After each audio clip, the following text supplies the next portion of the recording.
Welcome to Well-Adjusted Kids. I'm Meredith. And I'm Jonathan. Here at Well-Adjusted Kids, we show parents how to help their children manage their behaviors and control their emotions so you can have a harmonious family. So, in today's episode, we are going to be talking about a couple things, but first I want to address something that came up the other day on my Instagram that highlighted one of the biggest fallacies I see out there in the parenting realm of people giving parenting advice and then parents trying to figure out how to implement it in their life. And it's around the topic of connection. In a lot of sort of the gentle parenting, respectful parenting, positive parenting, playful parenting, there's a whole bunch of different names, but sort of that general realm of respecting your child and, collaborating with them in that approach, there's a lot of focus on the topic of connection. And one of the problems I see is that sometimes I think there's this misunderstanding out there that connection is all you need. That if you develop this strong connection with your child, all problems will magically go away and everything will just flow and work. And I think that's dangerous because it can leave a parent feeling like a failure because there's a lot more than connection that you need. Connection's the root. You absolutely need that. If you don't have connection, none of the other things will really work. But that's not all you need, because the other things that are important are boundaries and having their needs met. And those two things can often be what's prompting negative behavior or challenging behavior, anything that's, causing disruption to you. But if you're not aware of those as other options to work on, you can be left floundering, thinking, oh, what am I doing wrong? I can't be a gentle parent because, we're still having all these behavior challenges. Yeah, and I would agree. And one of the things I want to say about connection too, being a trained marriage and family therapist, is that we often think of connection as something that we can really understand completely how much connection someone has with their child or with their partner. Mm-hmm. And we'll see in the attachment style of therapy where there's a lot of assessment on your level of attachment with your child or with your partner. The challenge is that the people doing the assessments, they only have a master's degree, maybe they even have a PhD, but let me be honest, can someone ever really truly know what level of connection one person has with another just by hearing stories about their connections or watching them physically connect or be in the same space?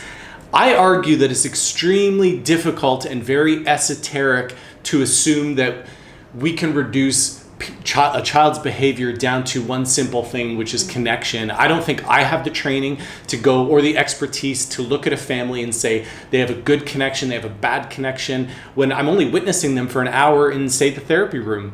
So it's really difficult to understand what level anyone has in terms of connection just by listening to a story or watching them for an hour, especially, a parent and a child. They could have a relationship for 10 years. It could be a 10-year-old child. How can I as a clinician know inside of an hour how well that mother and child or that father and child are connected? When that child's 10 years old, they get a story of 10 years. So I don't want to reduce childhood behavior down to connection, which is why I think this is just a fantastic conversation point. Mm-hmm. So, and I think also one other thing, I think connection can be a bit fluid. Yeah. Literally before we started recording this, we'd had a few stressful moments in our morning. Jonathan wanted me to cut his hair, and we're going to record that next time, okay? That is we'll lose all the subscribers we could potentially get if you guys watch me get a haircut. That is a lesson in patience and communication and couple connection. And then, I don't know, something happened with your mom and just a few things. It wasn't bad. It was just like some moments. And so right before we started recording, I was like, hi. And we kissed, and it was just like that moment to reconnect. So I feel like even that, with our 10-and-a-half-year-old Charlotte, she is wildly independent. And there are moments where I'm like, man, she is off doing her thing. And it could feel like we're really disconnected. Mm-hmm. But then she comes back, and there's a moment where we have a hug or a cuddle or a something, and it's like, okay, that's still there, right? So sometimes you can feel disconnected in a moment, but it doesn't mean the connection deep down is actually lost. Yeah, and so I think the point of this video is rather, and at least as a therapist, rather than focus on the idea of connection, because again, I think it's way too esoteric, way too complicated for us to be able to understand our attachment levels and our connection levels. Let's look at something that we can actually work on, which is boundaries and needs. Now, what did you want to say about boundaries? Okay, so I think a lot of kids need kind, firm boundaries. Actually, all kids. It's just every kid has their own level. Like we see it with our wildly independent 10-and-a-half-year-old. She's always needed kind, firm boundaries, but they need to be pretty big. She needs a pretty big box to play in, but she needs that box to feel safe. And boundaries, not punishment, not getting angry, none of this, not threats, but boundaries where you've set a limit and then you hold it is super important. I mean, I remember learning this from Janet Lansbury when Charlotte was 2 and her behavior started changing, and I was like, what am I doing? And that was one of the core things I took away from what she taught was you set a limit and you hold it. And what it does for the child is, number one, it makes them feel safe and secure because they have someone who is a loving, kind authority figure helping set this box, this boundary for them. But it also lets them push, and sometimes they just need an emotional release. Sometimes they just need to get something out. Something complicated or scary or confusing happened to them earlier that day or that week, or some big change is going on in their life. There can be so many things, and they just need to get it out. And they don't understand what they're feeling. And so it's not like they can sit there and be like, oh, mom and dad, I'm feeling scared because we're moving next week and I'm having all these complicated emotions. They just need a good cry. They just need to release it. But they don't know how, and they don't even know how to say that. So if you're setting a boundary and your kid is pushing against it, it's hard. But if you can stay objective and calm and kind, let them push but hold the line, they will eventually move into meltdown mode. And if you can stay with them through that meltdown, they'll come out the other side and they'll actually feel safer. And I remember witnessing this, and I remember my mom noticing it too, that there'd be times where you would get super busy with work and we would maybe lose some of those strong father boundaries being set. And then you would step back in one Saturday because, you know, we're back all together, back when you worked more during the week. And you would set a limit with Charlotte and she would push it. I don't even remember these. And then after the meltdown, oh my gosh, the big hugs and the connection, and then suddenly the calmness from her and the I don't want to call it obeying because I don't even like using that word, but like going along with what we wanted to do and sort of going with the flow. And it was amazing how holding that boundary for her was so helpful to then lead to a calmer, more harmonious behavior. But it's also, yeah, absolutely. She would warm up. She would give me a hug after she had her meltdown because she knew that, you know, that she was safe in this box that we allowed her to play in. But the biggest thing about boundaries is that they are so much infinitely easier to get behind, to support when we are aligned in our relationship as parents, right? So this is the most important thing. If you set a boundary, even if it's a bad boundary. Now, who hasn't made a veiled threat like, you know, you're not going to get TV for a week if you don't clean up your room? Well, you know that's not going to happen because if your kids are watching TV on a daily basis, the odds of you following through with that threat for an entire week are pretty low. So let's be honest, right? So even if you make a bad judgment call, and you give an incorrect boundary, or your boundary is too extreme, it's not suitable or not appropriate for the punishment for not the even child. The punishment, but just like the limit.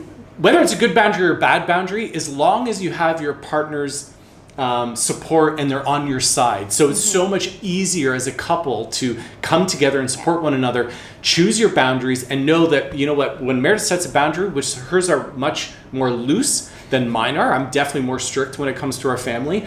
I have to know that I've got to give her my support so that she feels confident to carry out that boundary with our children, and vice versa. Even though I may be too strict, she can get on board with me. And interestingly, the biggest arguments that Meredith and I have had have been around boundaries where you've disagreed with a boundary that I've given Charlotte or I've given Aria, right? So that is one of the most important things as a couple, is that you got to get together on the same page when it comes to your boundaries, so that you can support one another and follow through on what that boundary is for the child. Because you got to go through that meltdown mode with the child where they brush up against that boundary, they realize it's a losing battle, they give up, they retreat, and then they calm down, right? Which is essentially what a boundary is. They're pushing boundaries because they have the energy to fight the boundary, but they see the wall's not going anywhere. Well, then they just back off, and then they can feel safe knowing, oh, you know what? That wall was put there for a reason, probably to protect from the tsunami of water that's going to come and flood the village, right?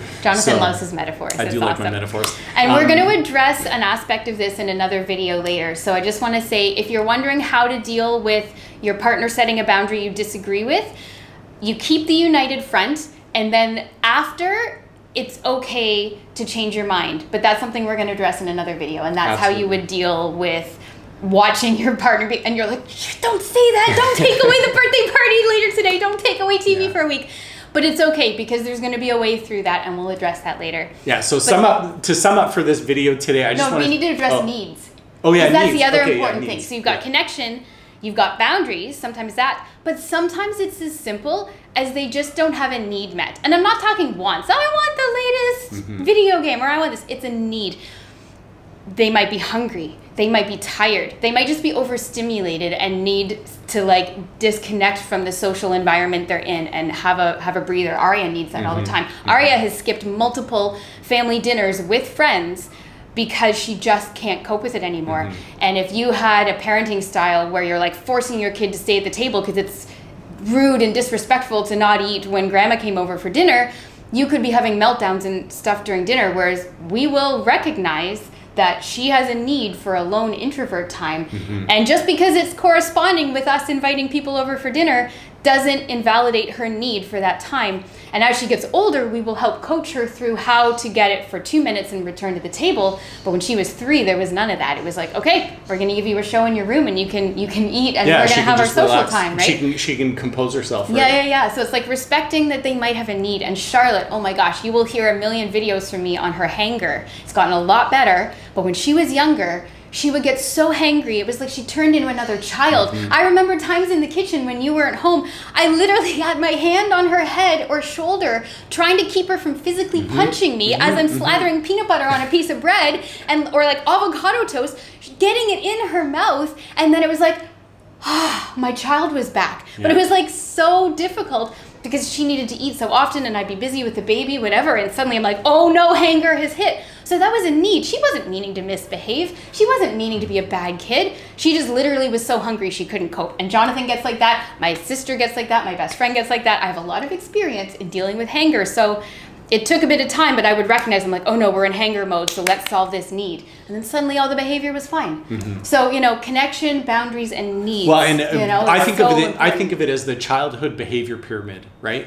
So we're going to simplify things, simplify your child's behavior and why they're acting and behaving the way that they are, right? So we can go from the complicated to the simple. Now, Occam's razor, which is a concept that says the simplest explanation is likely the most correct, right? So if we've got this pyramid, we're at the very top, we've got connection, which is this esoteric, extremely difficult to understand idea. Then we have connection, and then underneath we have needs. So likely... Connection and then boundaries are easier to identify and easier to put into words, but then needs are this base level. I missed that. So we've got connection at the top, we've got boundaries, and then we've got needs. So it's likely that your child's behavior has something more to do with their needs than with their connection. And then once you've exhausted all the needs of your child and you've really gotten to understand what they need, and you've met those, you've fulfilled those needs, well then you could look at boundaries, right? What do I need to do to be able to give my child that safe sandbox to play in? And then from there we could go to the connection. Well, you know what, maybe I haven't spent time with my child for the last month.